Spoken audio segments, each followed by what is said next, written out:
Good morning, or depending when you're watching this, good afternoon, good evening, or good night. My name's Ross, and as always told, I had a voice radio. So today, we're going to be looking at an exciting new Pokemon tool card, which does something not unlike the Dialga video I uploaded earlier today, which I'm not convinced I've seen in the Pokemon trading card game yet before. It's called a skateboard. It's coming out in Ultra Prism, and it reads, the Pokemon this is attached to has one less retreat cost. Okay, fine, nothing particularly exciting about that. It can be used by Pokemon that are asleep or paralysed. That, ladies and gentlemen, is incredibly exciting. A way to make sure that you can retreat if you're asleep or you're paralysed. Now, I should give a quick rundown of those special conditions for anyone who's newer to the game. Sleep says that you cannot attack or retreat. Between turns, that's after every player's turn, flip a coin. If heads, you're no longer asleep. Paralysed is that you cannot attack or retreat, but at the end of your turn, it automatically goes away. And as a side note, sleep, you turn your Pokemon to the left, because L comes first in sleep. Paralysed, you turn your Pokemon to the right, because R comes first in paralysed. Handy way to remember it. Now, obviously, this is big, because you still can't attack if you're asleep or paralysed, but you can use a skateboard to get out of the way. It means that you can retreat to another Pokemon, and then you can get them going instead, which is handy. Before, if you were asleep or paralysed, you'd have to be searching for something like a Guzma, or an escape rope, or even just a good old-fashioned switch, to be perfectly honest, just to get out of the active, or else you would waste a turn. If you couldn't get out of the active, you had no turn. It gave your opponent an extra turn to set up, to get their energy attached, to get their evolutions going. It was very, very sad indeed. We've seen, shall we say, far too many times in Greninja decks, we have seen people using Froakie's bubble. The theory being, look, if I can hit a heads on a bubble, you're paralysed. That gives me an extra turn to set up. Greninja is a deck that famously, when it sets up, it tends to win. It's an amazing deck, but it just doesn't set up half the time. So you use something like bubble on a Froakie just to try and buy yourself a turn or two to set up. Something which I find incredibly interesting about the release of this card, though, we recently saw the reveal of Sea of Nothingness. Sea of Nothingness has been released. And Sea of Nothingness says that special conditions are not removed when Pokemon evolve or devolve. It was a way of making special conditions better, a way of making special conditions more punishing, a way of really encouraging players to use special conditions. Which is why I find it incredibly interesting that one set later, we have a card which makes special conditions much less effective and really puts people off of using special conditions. That is a little bit weird to me. Now, a deck that had a surprise top cut at the International Championships was Raichu with Heatmore. Now, I haven't had a chance to do a video about Raichu Heatmore. My Raichu Heatmore video is coming, ladies and gentlemen. I'm going to show you all about Raichu Heatmore. The issue has been that I've been an incredibly busy boy because Pokemon just keep releasing more and more amazing new cards. I will bring you a video about it. I've just not been able to so far. Now, this deck in a nutshell basically revolves around Raichu, and when it evolves, automatic paralysis.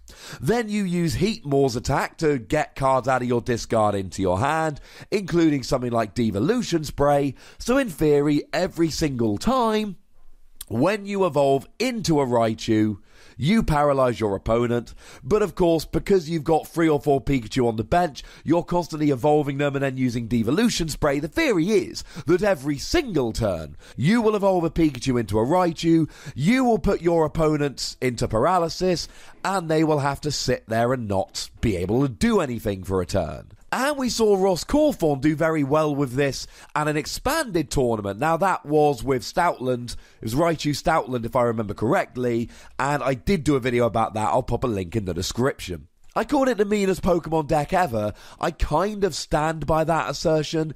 It was incredibly mean. Well, that deck really likes Sea of Nothingness. Because, of course, what you don't want to do is your opponent to be able to just evolve. Then they're not paralysed anymore, and then they can just retreat out of the active. Your opponent will want to use a Float Stone, but you can't use a Float Stone to retreat if you are paralysed or asleep.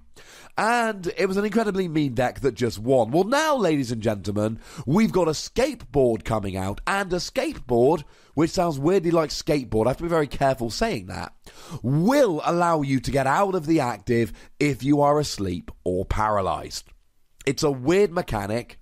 It's not one I was expecting to see, and I think this could see a lot of play. Now, of course, I mentioned the card a minute ago, so we really do have to have a chat about this, comparing it specifically to Floatstone.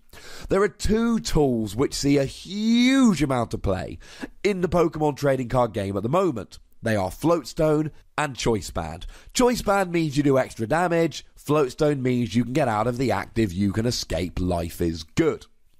Well, this is going to challenge Floatstone. Now, Floatstone gives any Pokemon it's attached to free retreat. A skateboard gives you one less retreat, but allows you to retreat when you are asleep or paralysed. So let's take something like a promo Tapu Koko. It's already got free retreat, so I don't think anyone's ever going to be putting a Floatstone on Tapu Koko. That just seems like a waste of your time. But a skateboard...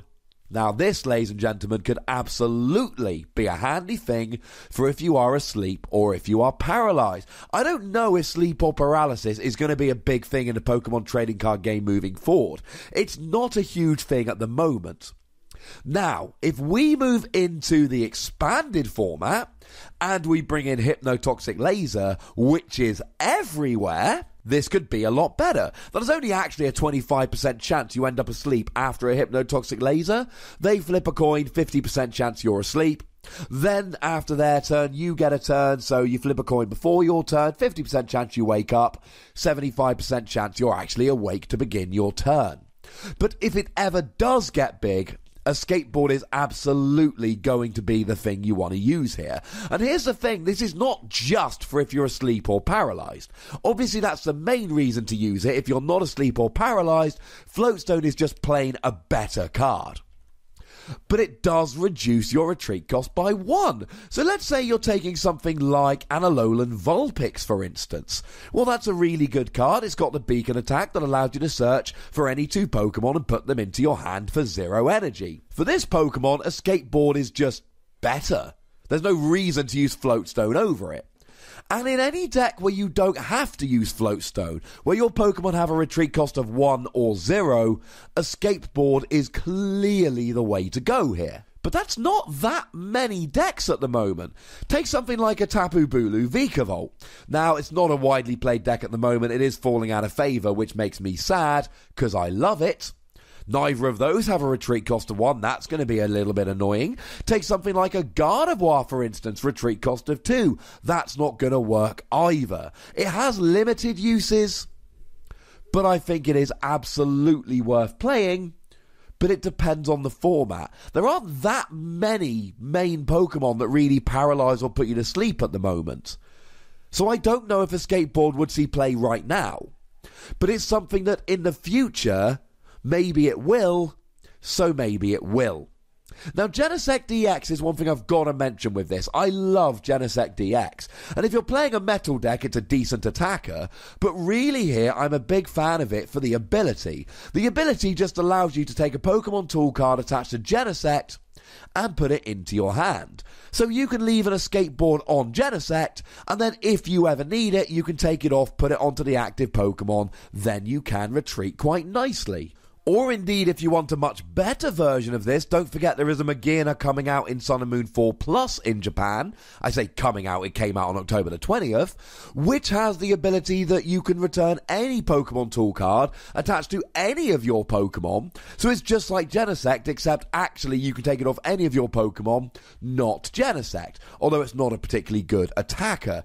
And as a handy side bonus, it does actually have a retreat cost of 1, so a skateboard would allow you to take it back. And I think Magearna really is what makes a skateboard likely to see a lot of play in the near future. Because now you can play a mixture of a skateboard and Floatstone, use Magearna to switch between them. It is only better than Floatstone when you're asleep or paralysed.